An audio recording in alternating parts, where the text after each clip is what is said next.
Seguramente conoces al Hombre de Arena de Spider-Man, ese villano con un pasado trágico que nos hizo soltar una lágrima en Spider-Man 3. Pero ¿sabías que hubo otro Hombre de Arena, mucho más oscuro y perturbador?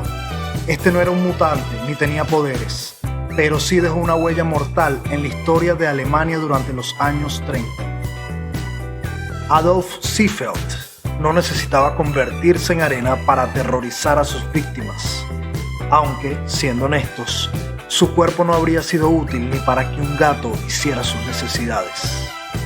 ¿Quién fue este hombre? ¿Y cómo llegó a presumirse que asesinó a más de 100 personas? Quédate, que te lo cuento.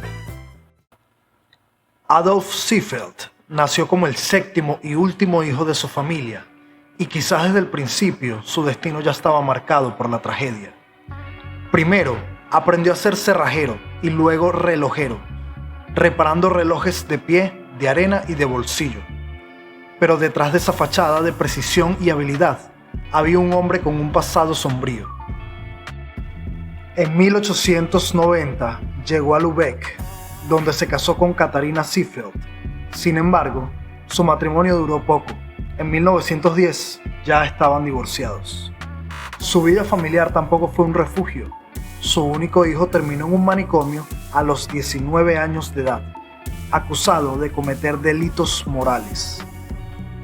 La infancia de Seefeld fue igualmente perturbadora. Se dice que a los 12 años fue víctima de abuso por parte de 2 hombres, un hecho que quizá marcó el comienzo de su descenso a la oscuridad.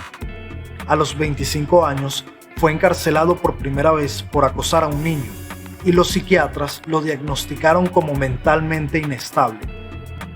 Desde entonces, su vida transcurrió entre hospitales psiquiátricos y prisiones, donde el Hombre de Arena comenzó a perfilarse como uno de los criminales más siniestros de su tiempo.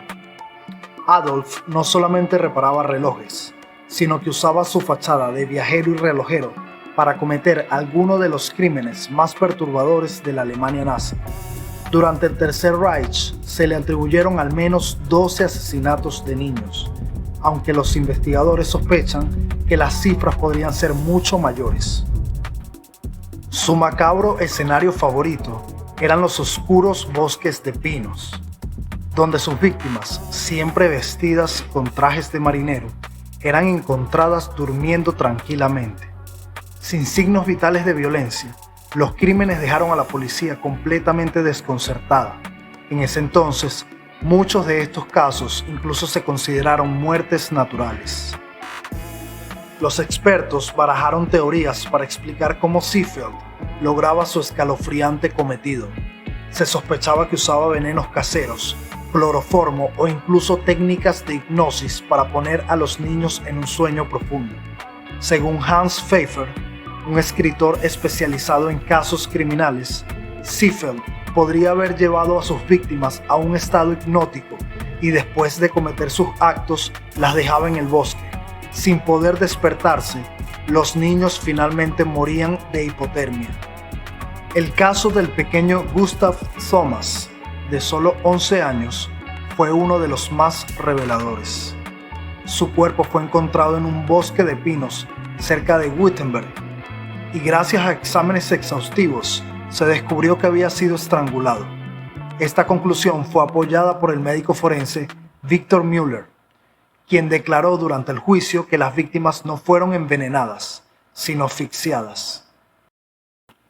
Un día, Adolf Seefeld fue visto caminando con un niño hacia el bosque, un lugar que había ganado una reputación siniestra por la reciente ola de muertes inexplicables en la ciudad.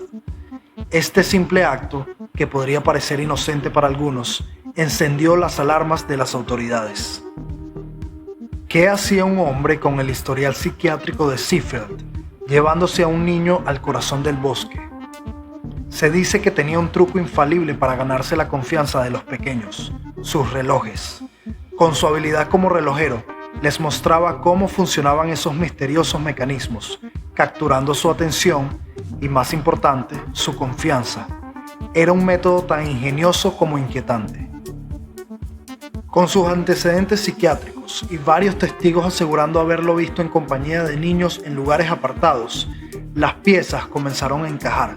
Seefeld no solo se convirtió en un sospechoso, pasó a ser el principal objetivo de la investigación policial, y días después, la policía finalmente actuó. Adolf Seefeld fue arrestado. El juicio contra Seefeld fue prácticamente un trámite. Con la abrumadora cantidad de evidencia en su contra, no hubo grandes controversias. Su destino estaba sellado. Fue sentenciado a muerte. Pero lo más extraño ocurrió la noche antes de su ejecución.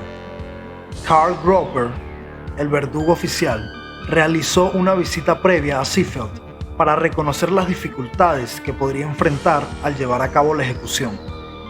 Lo más perturbador fue la actitud del propio Seefeld.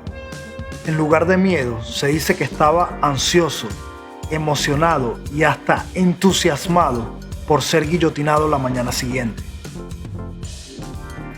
Tal vez, en su retorcida mente, su ejecución era el último acto de control en una vida marcada por el caos. Un final tan extraño como la oscura historia de sus crímenes. Suscríbete para más historias como esta.